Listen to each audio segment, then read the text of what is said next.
Assalamualaikum warahmatullahi wabarakatuh. Saya Khairil Amri Rokan dengan NIM 0104241028. Prodi Manajemen Dakwah A. Fakultas Dakwah dan Komunikasi. Ingin menjelaskan hasil PPT saya yang berjudul Hadis Mungkar. Yang pertama, masuk ke pendahuluan. Apabila penyebab cacatnya rawi adalah kekeliruan yang amat parah, banyak lupa atau fasik, maka hadisnya dinamakan hadis mungkar.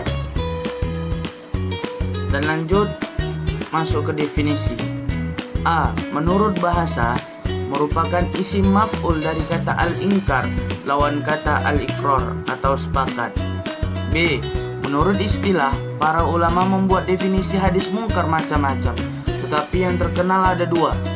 Yang pertama, hadis yang di dalam sanadnya terdapat rawi yang kekeliruannya parah, atau banyak lupa, atau menampakkan kefasikannya. Inilah definisi yang disinggung oleh Al-Hafidh Ibnu Hajar. Definisi ini juga digunakan oleh Al-Baikuni dalam Maddumat. Dan yang kedua, hadis yang diriwayatkan oleh rawi yang dhaif, yang bertentangan dengan rawi thiqah. Definisi ini juga disebut-sebut oleh Al-Hafidh Ibnu Hajar dan dijadikannya sebagai sandaran. Terdapat tambahan pada definisi yang pertama, yaitu hadis yang diriwayatkan rawi dhaif bertentangan dengan rawi thiqah. Dan masuk ke perbedaan hadis mungkar dengan syadz. A. Bahwa syadz itu diriwayatkan oleh rawi yang makbul, dapat diterima, hanya saja bertentangan dengan rawi yang lebih utama. B. Sedangkan mungkar diriwayatkan oleh rawi dhaif yang bertentangan dengan rawi thiqah. Dari sini dapat diketahui bahwa persamaannya terletak pada aspek menyelisihi pertentangannya. Perbedaannya terletak pada syadz itu diriwayatkan oleh rawi yang makbul, sedangkan yang mungkar diriwayatkan oleh rawi yang dhaif. Ibnu Hajar berkata, banyak yang melupakan kesamaan di antara keduanya. Masuk selanjutnya contohnya. A. Contoh bagi definisi yang pertama. Hadis yang diriwayatkan oleh An-Nasai dan Ibnu Majah melalui riwayat Abu Zukair bin Muhammad bin Qais dari Hisham bin Urwah dari bapaknya dari Aisyah secara marfu. Yang artinya dari Aisyah secara marfu, yang artinya makanlah kurma kering karena jika anak Adam memakannya. An-Nasai berkata, hadis ini mungkar, diriwayatkan secara menyendiri oleh Abu Zukair. Ia adalah seorang syekh yang soleh. Imam Muslim mengeluarkan hadis dari Abu Zukair dalam bab mutabi'at.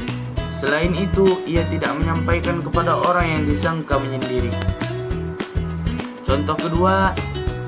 Contoh bagi definisi yang kedua ialah hadis yang diriwayatkan oleh Ibnu Abi Hatim melalui jalur Hubaib bin Habib Az-Ziyad dari Abu Ishaq dari Aizar bin Huraid dari Ibnu Abbas dari Nabi SAW yang berkata, yang artinya barang siapa yang mengerjakan sholat, menunaikan zakat, menjalankan haji ke Baitullah, berpuasa di bulan Ramadan dan menjamu tamu, maka ia masuk surga. Abu Hatim berkata, hadis ini mungkar karena terdapat hadis lain melalui rawi yang lebih thiqah yang diriwayatkan dari Abu Ishaq secara mauquf dan dia orangnya dikenal. Tingkatan hadis mungkar. Jadi dari dua definisi mengenai hadis mungkar tadi, hadis mungkar termasuk jenis hadis dhaif jiddan, lemah sekali. Sebab lemahnya riwayatan karena terkena sifat kekeliruan yang parah, atau banyak lupa atau fasik. Bisa juga kedhaifannya karena menyelisihi dengan riwayat yang lebih thiqah. Keduanya sama-sama sangat lemah. Hal itu telah kita singgung pada topik hadis matruk, yaitu bahwa hadis mungkar tingkat kelemahannya berada setelah hadis matruk. Kesimpulannya adalah hadis mungkar adalah hadis dhaif yang diriwayatkan oleh rawi yang lemah dan bertentangan dengan riwayat lebih sahih. Karena kelemahan sanadnya, hadis ini tidak dapat dijadikan hujjah dalam syariat Islam. Mungkin ini saja penyampaian materi saya tentang hadis munkar. Lanjut ke soal ABC. Baik, masuk ke quiz time. Are you ready? Let's go. Pertanyaan yang pertama adalah, apa arti kata mungkar menurut bahasa? Jadi dari pembahasan yang sudah kita bahas tadi, tentu jawabannya adalah B, isim maf'ul dari kata al-inkar. Kita pencet B. Ya, benar, jawaban kamu benar. Baik, kita lanjut. Pertanyaan kedua, apa perbedaan antara hadis mungkar dan syadz? Jadi perbedaannya adalah tingkatan kekuatan rawinya ya, yaitu B. Wah, jawaban kamu benar. Kita lanjut next. Soal 3, apakah yang dimaksudkan dengan hadis mungkar menurut bahasa dan istilah, serta siapa yang menyebutkan definisi tersebut dalam karyanya Madhumat? Ya, tentu A, Al-Hafidz Ibnu Hajar dan Al-Baiquni.